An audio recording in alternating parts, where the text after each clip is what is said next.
Meus irmãos e minhas irmãs, paz e bem, celebramos hoje a memória facultativa de São José Operário. O trabalho não é um castigo na vida do ser humano, mas é um modo de colaborar com a obra da criação. O Deus que ao longo da história se valeu dos seres humanos para fazer chegar a sua graça, através do exercício do trabalho, ele vai melhorando o mundo e fazendo com que nós possamos criar relações, com que nós possamos viver com dignidade. Nós também começamos neste mês, o mês de maio, um mês tradicionalmente que evoca a memória da Mãe de Deus. E a liturgia de hoje nos coloca diante de uma cena muito determinante, que é a conversão de Cornélio, ao passo que nós ouviremos uma outra parte do discurso de Jesus sobre o bom, o belo pastor. Ouçamos. A antífona de hoje: o Cristo ressuscitado dos mortos já não morre, a morte não tem mais poder sobre ele, aleluia. Existe nos Atos dos Apóstolos dois episódios que são narrados abundantemente. É a conversão de Saulo, por 3 vezes, e a conversão de Cornélio. Somente esses 2 episódios são narrados com uma riqueza tal de detalhes. A primeira narração de Cornélio é aquela quando acontece o fato. Depois nós temos essa aqui longa, que é a narração mais longa também dos Atos dos Apóstolos, que é Pedro contando para a comunidade de Jerusalém o que aconteceu.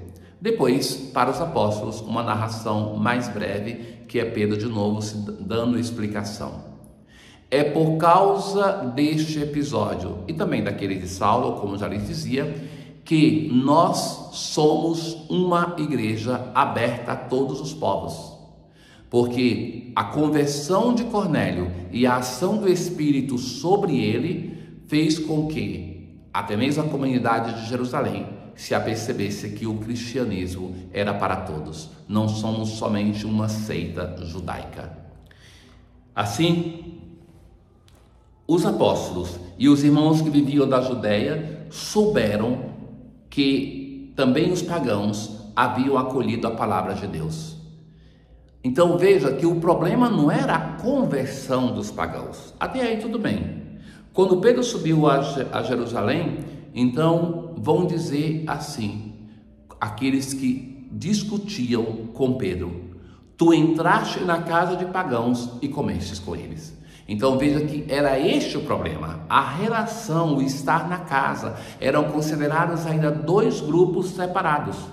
Então Pedro começa a explicar ponto por ponto. Eu estava na cidade de Jope, e então tive um êxtase e uma visão, uma grande toalha, que era segurada pelas 4 pontas, descia do céu e chegava até junto de mim. Estava cheio de animais para a tradição de Israel impuros, quadrúpedes, selvagens, répteis, aves. E a voz do Senhor: levanta-te, Pedro, mata e come. E ele respondeu: de modo algum, eu não como coisas impuras, profanas. E a voz do Senhor: não chames impuro o que Deus purificou. E isso por 3 vezes. Então, nesse momento, 3 homens se apresentaram na casa e que vão dizer que tinham sido enviados de Cesareia à procura de Pedro. O Espírito disse a Pedro que ele fosse com eles sem hesitar. Se recordam na narração da conversão de Saulo, que também o Espírito seguia cada fase do processo, como que para não permitir que alguma coisa desse errado. Então, os 6 irmãos que estavam com Pedro vão também, entram na casa. Então, ele me contou que tinha, aquele homem contou a Cornélio, visto o anjo, que mandou chamar Pedro em Jope. Ele te falará de acontecimentos que trazem a salvação para ti e para toda a tua família. Então, nesse momento, o Espírito desceu sobre eles. Então, veja que o Espírito de Deus decide de acolher Cornélio e a sua família antes mesmo que Pedro fizesse o gesto do batismo. Deus concedeu a eles o dom que deu a nós. Quem seria eu para me opor à ação de Deus? Quem seria eu? Pedro vai dizer: se o Espírito já acolheu, já fez, o que eu posso fazer? Ao ouvirem isso, os fiéis de origem judaica se acalmaram e glorificaram a Deus. Que mudança! Antes a reprovação, agora se acalmam, dizendo: também aos pagãos Deus concedeu a conversão que leva para a vida.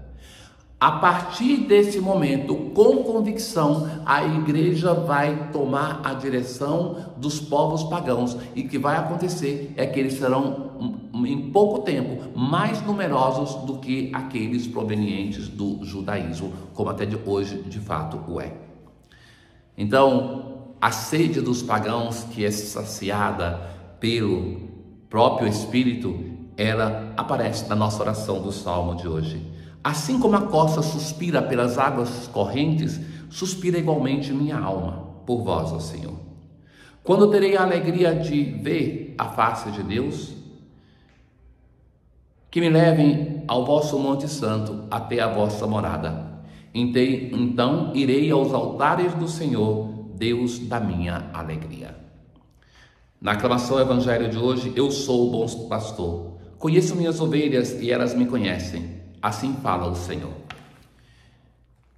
No Evangelho de hoje, nós temos a continuação do discurso do bom pastor do Evangelho de domingo. No ano B e C é o contrário, se ouve este Evangelho, e aquele deste domingo se ouve na segunda-feira. Jesus vai dizer: eu sou o bom pastor. O bom pastor dá a vida por suas ovelhas. Já em outros momentos, Jesus anuncia isso e vai fazer concretamente. Anuncia e faz concretamente na Eucaristia e na cruz. Dá a vida por suas ovelhas. Jesus vai dizer também: eu sou o bom pastor, conheço as minhas ovelhas e elas me conhecem. Quem é o pastor na tradição de Israel? Em um primeiro momento, os pastores são chamados aqueles que governam o povo. Aqueles que têm o exercício de reis, de que exercem alguma autoridade, também autoridade religiosa. Depois do exílio da Babilônia, sempre mais o pastor para Israel esperado vai ser o Messias, o próprio Deus. Então Jesus, quando se apresenta como o pastor, ele está dizendo, em outras palavras: eu sou o Messias esperado. Eu sou aquele pastor que vocês desejavam. Dou a vida por minhas ovelhas, conheço as minhas ovelhas e elas me conhecem. Eu dou minha vida pelas ovelhas. Tenho ainda outras ovelhas que não são deste redil. Então o Evangelho aqui anuncia que não somente o povo de Israel, mas outras ovelhas pertencem a este rebanho, que a elas também devo conduzir. Escutarão a minha voz, e haverá um só rebanho e um só pastor. É o pastor único que faz com que o rebanho seja um só, com que o rebanho seja unido.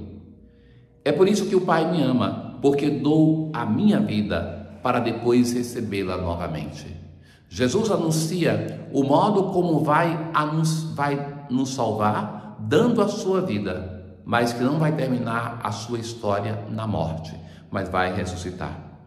Ninguém tira a minha vida, eu a dou por mim mesmo. Já aqui Jesus anuncia que é Ele o Senhor que se entrega, é Ele que se doa, que a sua vida não é roubada, não é retirada, mas é Ele o bom pastor que dá a vida pelas suas ovelhas. Essa é a diferença fundamental deste pastor do Evangelho de São João para aquele pastor do Salmo 22. Aqui é um pastor forte, é um pastor que se torna a porta do redil, é o pastor que se apresenta como pastor, que defende, que dá a vida pelas suas ovelhas, que não tem a sua vida roubada, mas num gesto extremo de amor, ele mesmo se oferece por nós todos. É este o pastor que nós pedimos que suscite outros pastores iguais a ele no meio do seu rebanho, porque a messe é grande e os operários são poucos. Ó Deus, que pela humilhação do vosso Filho reerguestes o mundo decaído, enchei de santa alegria os vossos filhos e filhas, que libertastes da escravidão do pecado e concederes a felicidade eterna. Tenham todos um bom dia. O Senhor esteja convosco, Ele está no meio de nós. Abençoe-vos o Deus Todo-Poderoso, o Pai, o Filho e o Espírito Santo. Paz.